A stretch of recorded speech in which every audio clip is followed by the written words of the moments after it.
What is in your mouth? Bob, you've come to collect your Rottweiler after the sleepover at Nanny's. No bite.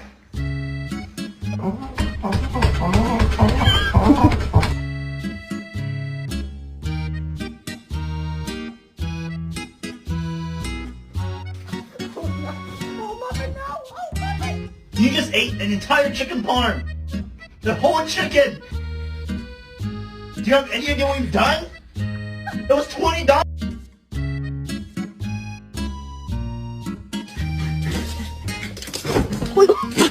If you don't do your fucking vocab and we lose the vocab bowl, I kill the dog. Oh my god, you know what? This is really scary.